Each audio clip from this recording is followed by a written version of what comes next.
শীতকাল মানেই তো পিঠা। সারা বছরই অপেক্ষা করে থাকা হয় কবে শীতকাল আসবে আর কবে সুন্দর সুন্দর মজার মজার পিঠা খাবো। তো হ্যালো এভরিওয়ান, আসসালামু আলাইকুম। আবারও নতুন একটা ভিডিওতে সবাইকে ওয়েলকাম করছি।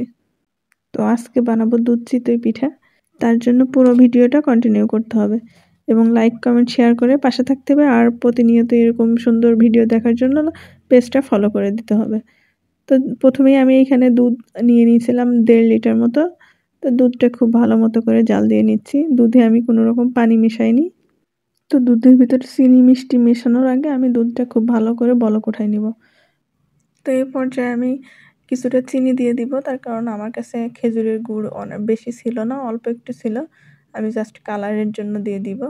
তো আমি এখানে চিনিটা দিয়ে দিয়েছি। এখন গুড় দিয়ে দিব আর কি, খেজুরের গুড় যেটা, এটা দিলে কালারটা খুব সুন্দর আসে। আসলে এই চিতই পিঠা যদি গুড় দিয়ে না করা যায় তাহলে দেখতেও ভালো লাগে না, খেতেও টেস্ট হয় না।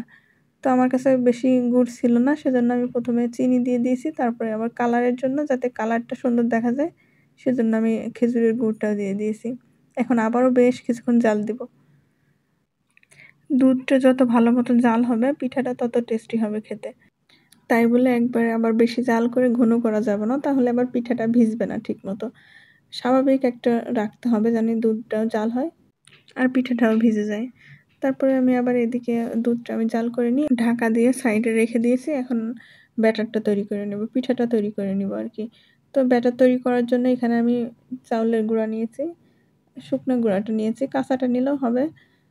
আমি শুকনোটা নিয়েছি। আমি শুকায়ে রোদ্রে শুকায়ে তারপর সেটা আবার বক্সে করে নর্মাল ফ্রিজে রেখে দিয়েছিলাম। এটা রেখে দিলে অনেক দিন থাকে, বাইরে রাখার থেকে নর্মাল ফ্রিজে রাখলে অনেক দিন ভালো থাকে। তো তারপর আমি লবণ মিশায়ে আগে হাত দিয়ে ভালো করে মিশিয়ে নিয়েছি। এখন যে পানিটা আমি এখানে দিব সেটা আমি অনেক গরম পানি দিয়েছি। ঠান্ডা পানি দেওয়া যাবে না। ঠান্ডা পানি দিলে পিঠা ভালো হয় না, শক্ত হয়। পিঠা ভিজে না ঠিকমতো। পিঠা পারফেক্টভাবে ভেজানোর জন্য, মানে নরম হয়ে যাবে, রসালো হবে, তার জন্য এই টিপসটা ফলো করতে হবে। সেটা হলো গরম পানি দিতে হবে। একবারে বলক ওঠা পানি না, গরম হয়ে গেছে বলক উঠে যাবে এইরকম পর্যায়ে রাখতে হবে। তো সেই পানিটা এড করতে হবে। সেটা দিয়ে ব্যাটারটা তৈরি করে নিতে হবে।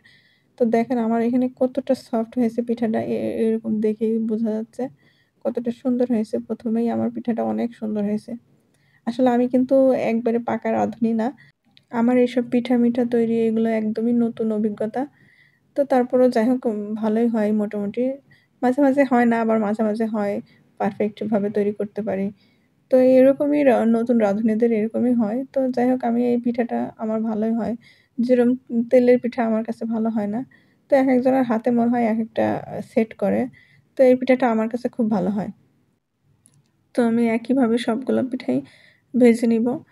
আসলে পিঠাগুলো আমার যে এত ভালো হয়েছিল, ভেজানোর পরে এত সফট, এত মজা হয়েছে যে বলার বাইরে। পিঠাগুলো এত ভিজে না, আমি কারোর দেখিনি যে পিঠা এত সুন্দর ভিজতে নরম হয়ে গেছে একবারে। মনে হয় যে পাউরুটির মতো, যেরকম বনরুটি আমরা দুধের সাথে ভিজালে যেরকম নরম হয়ে যায়, ঠিক ওরকম নরম হয়েছে। আপনারা দেখলেই বুঝতে পারবেন। আর অবশ্যই এই টিপসটা ফলো করে একবার পিঠাটা বানায় দেখবেন। কতটা সুন্দর হয়, সফট হয়। খেতে ভীষণ মজা। যে একবার খাবে সে আরেকবার বলবে যে আমার এইভাবে বানায় দিও। তো দেখেন কতটা সফট হয়েছে পিঠাটা। আমি সারারাত রেখে দিয়েছিলাম, সকালবেলা এটা টেস্ট করছি, জাস্ট অসাধারণ হয়েছে। আমি ভাবতেও পারিনি যে আমার পিঠাটা এত ভালো হবে। তো আজকে এই পর্যন্তই, আবার দেখা হবে পরবর্তী কোনো ভিডিওতে। সে পর্যন্ত ভালো থাকবেন, সুস্থ থাকবেন, আমাদের জন্য অনেক অনেক দোয়া করবেন। আর অবশ্যই জানাবেন পিঠাটা কেমন হয়েছে।